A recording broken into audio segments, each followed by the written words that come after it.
All right, let's talk expanded algorithm. So expanded algorithm is Frisco ISD's bridge between doing the simpler partial products and area models to standard algorithm.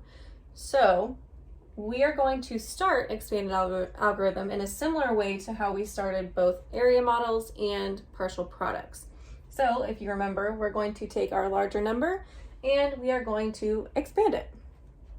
So we have 7,000 plus 800 plus 90 plus 1. Now, instead of making our boxes like we did with partial product and area model, we are going to take our 7 and we're just going to put it right here. And I'm going to set up what looks pretty similar to what becomes standard algorithm, except each of our numbers is, as the name suggests, expanded.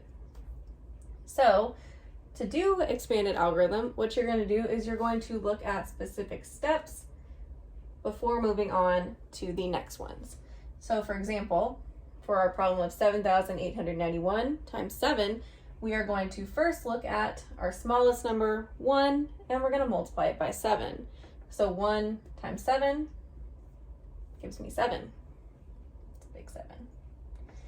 Now I'm going to move on to my next number, which is 90. We have 90 times 7. So 9 times 7 gives me, or 90 times 7 gives me 630. So I'm going to throw it right underneath our 7 right here.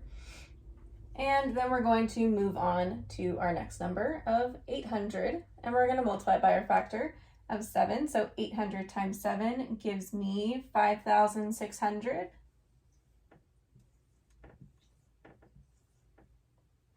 And then we move to our last number right here. So we have 7,000 times 7. So that gives us 49,000.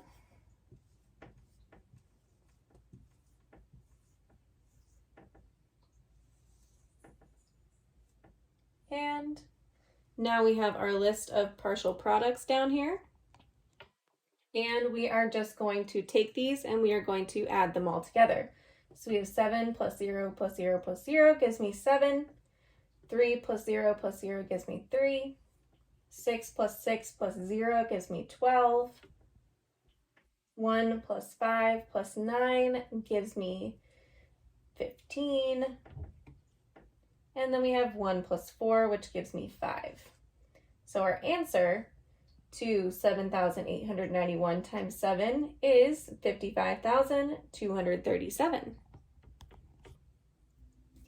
So as you can see, expanded algorithm is pretty much just standard algorithm. It's just broken up into smaller bits that are easier for our students to multiply.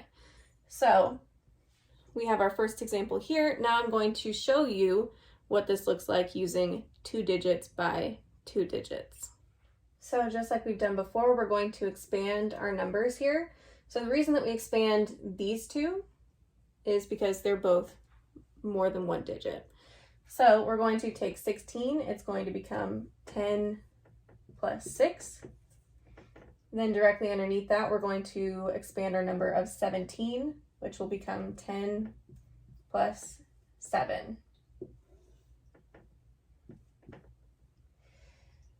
Now this one gets a little bit confusing just because it has 2 different numbers on the bottom, but we're going to do it similar to how you would solve a normal standard algorithm problem. So first things first, I'm going to take 6 times 7 and I'm going to multiply them, so that will become 42. Then I'm going to multiply 7 times 10, which will give me 70. Then I'm going to move over to our next place value, which is our 10 right here. We're going to do 10 times 6, which will give me 60. Then I'm going to do 10 times 10, which will give me 100. Now I'm going to add all of these numbers together to find our total product. So we have 2 plus 0 plus 0 plus 0 gives me 2. 4 plus 7 gives me 11, plus 6 gives me 17, plus 0 is still 17. 1 plus 1 gives me 2.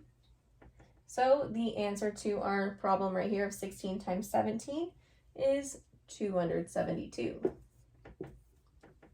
So the reason that I said this is similar to our standard algorithm is because of the order that you're multiplying in.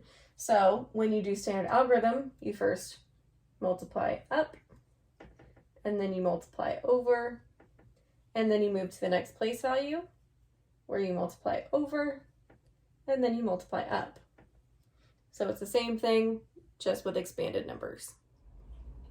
And that has been Math Corner with Miss Perry. I hope that I have been of some assistance, and I hope that you reach out if you do need more help. See you later.